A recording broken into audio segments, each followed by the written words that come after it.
In the year 1162, between modern-day Mongolia and Siberia, a ruthless leader and great conqueror was born.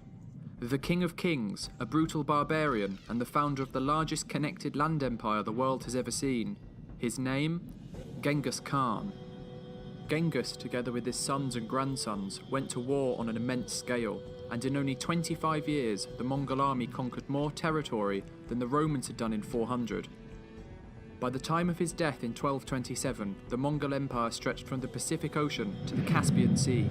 Encompassing around 10 million square miles, the empire was vast, measuring the same size as the African continent and larger than the United States, Canada, Mexico, Central America and the Caribbean islands combined, making Genghis Khan one of the most successful military commanders the world has ever known.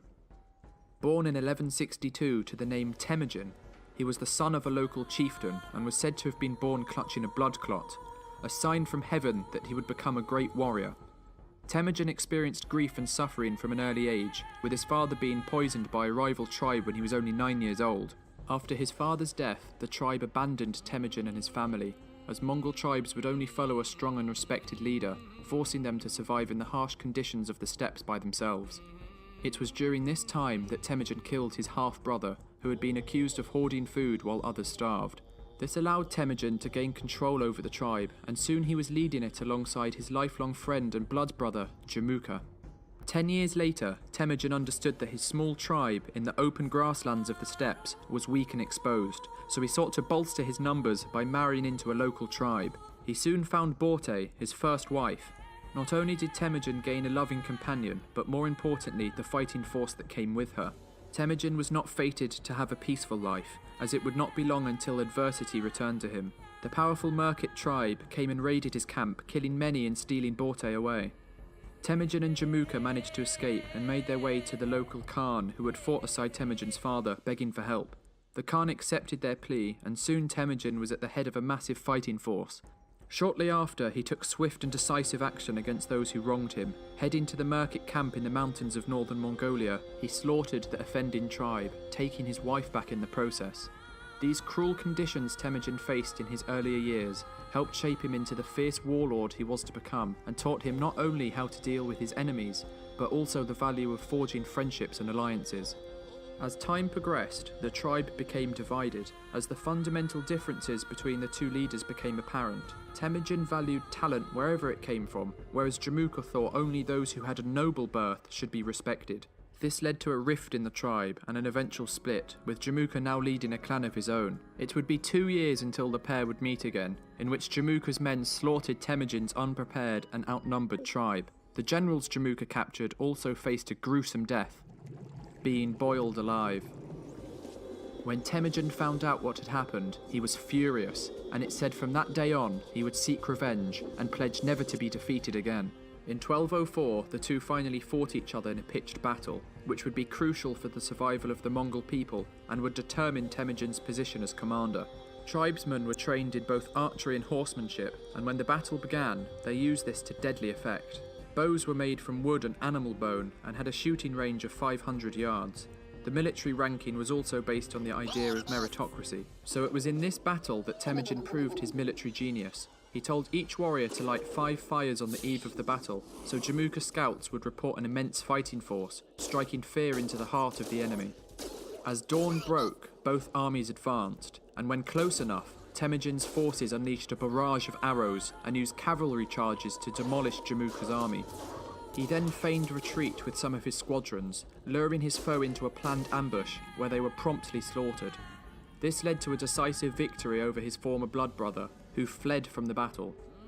Genghis was later betrayed by 2 of his generals and brought before Temujin.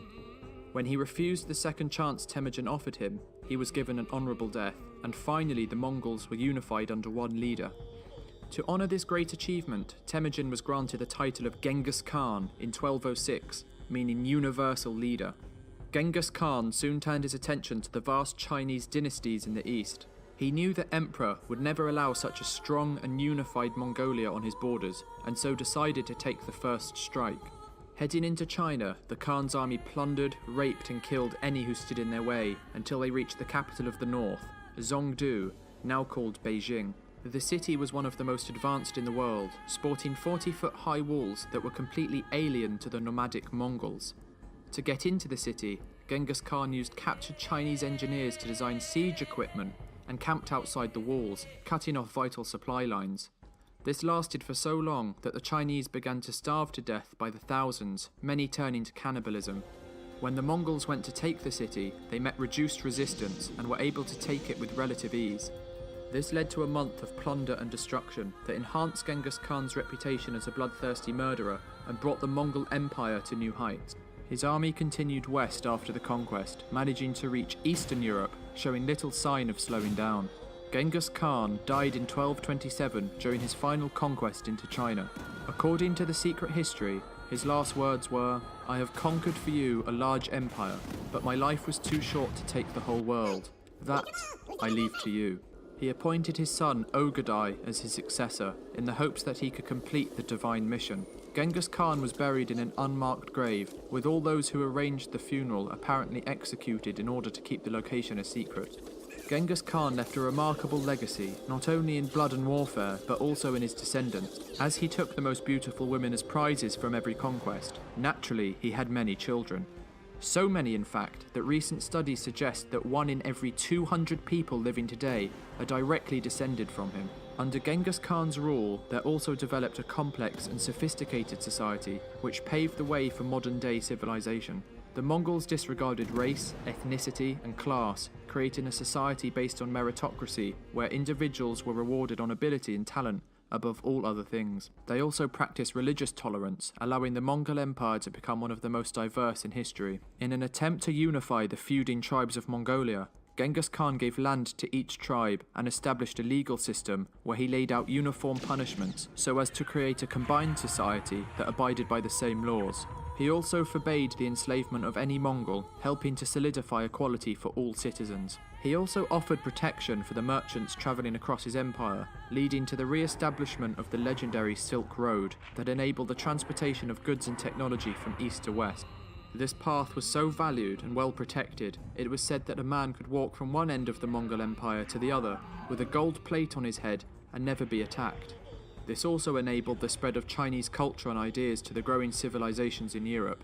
Trade surged and new technology such as paper, gunpowder and the compass made its way to the west, igniting the Renaissance just a few generations later. While there is no doubt that Genghis Khan was a cunning and ruthless warlord, it is debatable whether he was just an evil barbarian or managed to benefit the world in some way.